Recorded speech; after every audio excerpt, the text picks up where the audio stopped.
Hi, this is Satya Bharti, and we are here at KubeCon and Cloud Native Con in Barcelona, Spain. And today we have with us Degioanni. You are a founder and CTO of Sysdig. That's right. So first of all, welcome to the show. Thank you very much. Thanks for having me.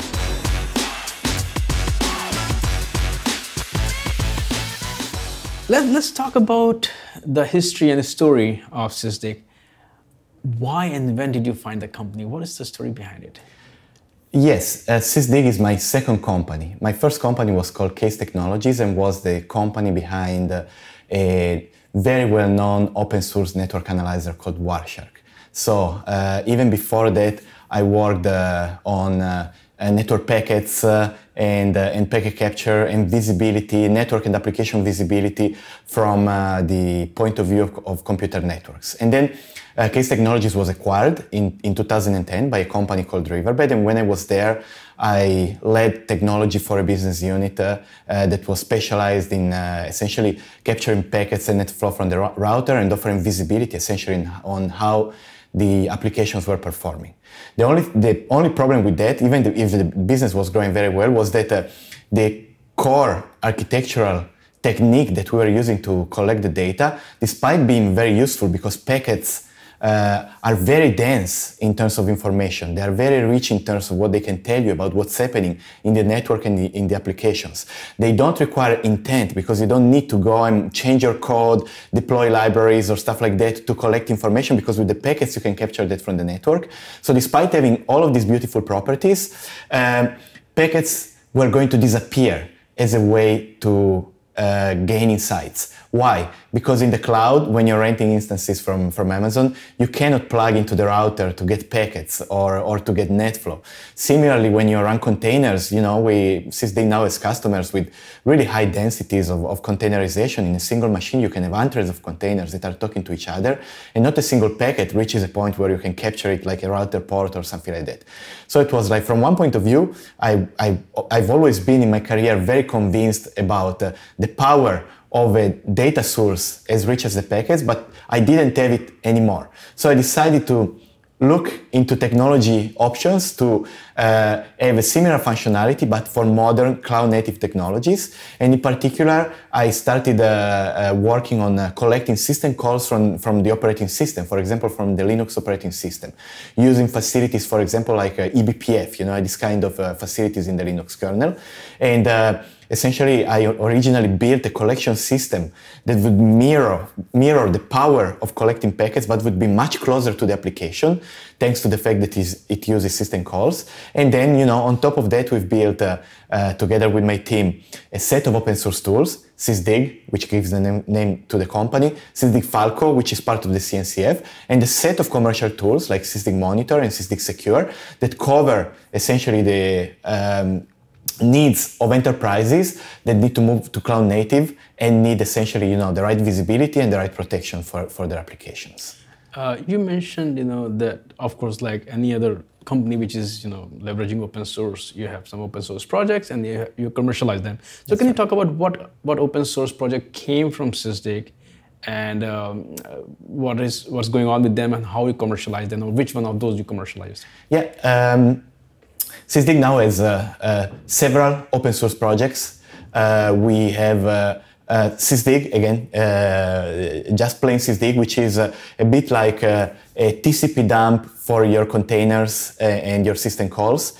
Then we have Sysdig Inspect, which is a nice user interface on top of Sysdig. It's a bit like the Wireshark for system calls and for containers. And then one that I want to mention specifically is called Falco. And Falco is a project that Sysdig has put under the CNCF umbrella around 6 months ago. Falco is a real-time security tool that can essentially collect at a very, very granular way the activity of containers, of pods, of services, of clusters that are running Kubernetes or other orchestrators, and is able to detect specific attacks or anomalies. For example, I don't know, to give you an example, somebody spawning a bash shell in one of your Redis containers, right? Typically that's something bad, and we can detect this kind of stuff and we can, create events that then you can, use to essentially guide your protection and your introspection. Falco is a totally open source project, and we have many users for the open source project, but we also package Falco together with other functionality in our Sysdig Secure commercial offering. And Sysdig Secure essentially is able to orchestrate many Falco instances that are sitting on the different machines of your infrastructure and push the rules to these instances and then collect essentially the output from these instances to essentially make it possible for an enterprise to have this kind of functionality, at enterprise scale with enterprise functionality. So if you look at your own journey, the words like cloud native, they are way too new, than when you started your journey. So can you talk about, that, first of all, the evolution of the whole infrastructure?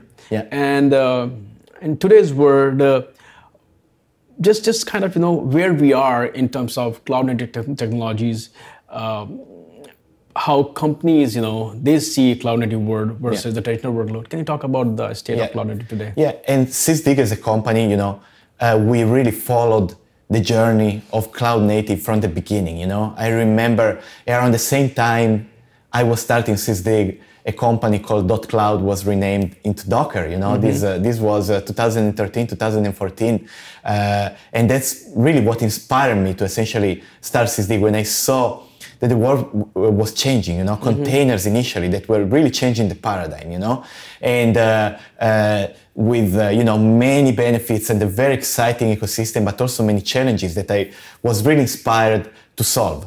And the ecosystem has evolved a lot since then, Initially containers, I remember, during 2014, 2015, they were largely considered like just a new form of virtualization, right? Docker was compared to VMware. The container was compared to the virtual machine, and containers benefit were mostly seen as being able to pack more density, more computation density inside every machine. And then, of course, we went from that into using containers more like, for CI/CD, leveraging the fact that they were packaging essentially an application in a way that was running consistently on your laptop, on your dev environment, and on your production environment. And then gradually, orchestrators started coming out, and containers plus orchestration, in my opinion, is really, what's changing our industry, because container is really the perfect unit to implement microservices, right? And scalable infrastructures were implemented even with cloud before, but the containers, by being so small, versioned, properly checked, and with no dependencies, are really the perfect unit to be orchestrated and to implement services. So what's changing, in my opinion, in the enterprise nowadays is just supported by new technologies like Docker and Kubernetes. But the real dramatic change that is happening is a philosophical change at the core of how we're writing applications, and more, splitting this application into services, which starts from splitting teams into services, So what's powerful in cloud native is recognizing that in order to be productive, a team of developers works better if it's, broken up into smaller groups. And these groups, can use nicely opinionated systems like Kubernetes and Docker as contracts, to talk together and to implement their APIs. And honestly, I'm following the cloud native world on a daily basis. Sysdig operates. This is the world where Sysdig operates, and so it's really exciting to see the adoption and the growth of the adoption and the changing speed of the adoption. And I can really tell that and say that in the last, I would say 12 months, I really started seeing a shift from few companies doing this for real and many companies like looking at this as a test, as an experiment and so on. Now it's really much more common to see people that are really adopting this at scale for real applications in production. Right. But with this explosive growth of Kubernetes, some challenges also arise, and one of the challenges is, the security and monitoring of, because when you look at developers, security is something which is always on the back burner somewhere. Yeah. So first of all, tell us about, that the state of security and monitoring in this area, which you have seen, and how you are helping them, or how the ecosystem is looking at this problem and trying to tackle it. Yeah. First of all, one thing that I want to say is very often when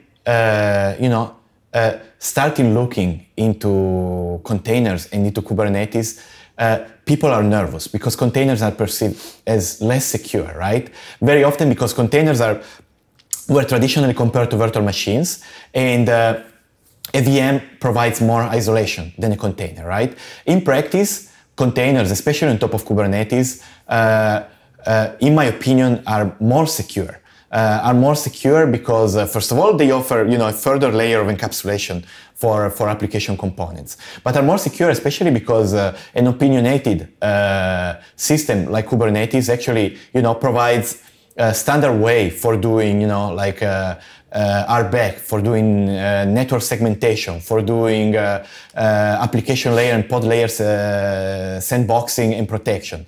So for sure, the Kubernetes community is working heavily, on the security foundation of running applications on top of it. One other thing that I think is important is Kubernetes is very much an open first kind of ecosystem, right? So even security is approached in a way that is much less proprietary than in the past. In the past, even for cloud or for virtual machines, we've seen a bunch of proprietary solutions for security. While Kubernetes has a lot of this as part of the ecosystem. For example, I don't know, stuff like Calico or Istio, for like network segmentation, or something that Sysdig support, Falco, for intrusion detection, which all of these technologies are closely embedded to Kubernetes and work, following the opinionated architecture of Kubernetes to really offer best-in-class security. When you look at the security, of this space, and new users are coming in, a lot of new users. Yeah. Are you worried and concerned that or do you what do you feel that are you really concerned about security in this space, or you think that companies are, as you mentioned, that are taking these things seriously and they are, keeping security and monitoring as a core piece of? Or yeah, security is always a concern, and I think security, the security concerns in Kubernetes in particular are amplified by the fact that Kubernetes is still pretty complex and pretty hard to run, right? So if you turn all of the knobs in the proper way, if you configure, all of the maybe optional pieces in the proper way, like Istio, like Falco, and so on, you can, you can have really an excellent level of security. But that's not easy to do, And we've seen, attacks for Kubernetes for stuff that is sometimes relatively trivial, like maybe like leaving your user interface open to the world, all of this kind of stuff that is a mix of just maybe not following best practices and being exposed to something that is still maybe too many degrees of freedom and lets you maybe vulnerable to this kind of stuff if you're not very careful about what you do. So I think that well, from one point of view, of course, there's a vendor ecosystem, and Sysdig is part of that. Vendor and consultant that are here, to help companies approach this in the best possible way, and also, for sure, even from within the open source Kubernetes ecosystem, I really think that simplification and ease of use and sane defaults will be an important goal for the future. Excellent. I think now we have covered actually more than what we were thinking about covering, right? Yeah. So let's wrap it up. I want to talk about your personal life a bit, okay? I don't know how private person you are. Sure. We are not posting it on Facebook, but I want to talk about it. So you have founded companies, you're still active, but do you get any free time? And if you do get free time, what do you do in that time? Don't tell me that you write more code. So, from the point of view of having free time, of course, something like starting and running a company like Sysdig, which now is around 200 people, is something that keeps you occupied for the vast majority of your time. One thing that I'm noticing is that as the organization grows, everybody becomes more busy, but it's also easier for me to have people around me to trust, to do stuff. So actually, especially in the last maybe year, I gained a little bit of free time for myself. What do? I need to disclose that I have 3 kids. I have 2 8-year-old twins, and I have a 3-year-old, little one. So probably that tells you what happens with my free time. Right. It's actually, great. In particular, for example, I love going to the mountains and skiing, and I'm sort of being relatively successful at transmitting this passion to my kids. So, for example, the winter is almost over, and I spend the majority of my free time this winter like skiing with my kids and teaching them. So where do you go for skiing. skiing? We live in California, so Lake Tahoe, and we ski in Sugar Bowl. Yeah. So, but this is a hobby you cannot bring everywhere, right? When you're anywhere like that, you cannot just go. No, for sure. I grew up in the mountains, so I grew up in a little village in northern Italy. So I grew up skiing and rock climbing, and that was really my daily activity when I was there. So probably now when I move to different places, I'm still attracted by being at least close enough to the mountains that I can have access to it, and so I can do it with my family and with my kids. Right. Is Sysdig planning to start their own events or not yet? Any marketing and whatever? Do you do some internal events? In terms of our internal events, that's more like up to our marketing team. No, so the reason is that I am asking is that you should be doing that at some mountains. Oh, yeah, so you can bring a whole team. Absolutely. And so you can do your hobby exactly. and you can have market, both events. I'm trying to convince my company to do executive offsites, in the mountains, I'm always trying to push for the mountains, for sure. And for your recruitment team also, you should take them out of mountains. Exactly. If you can succeedly if you ski down and you survive, you're hired. You're hired. Perfect. Thanks for always talking to me today, and I actually look forward to talking to you more and learn more about what Sysdig is doing. Awesome. Thank you. Thank you very much for having me.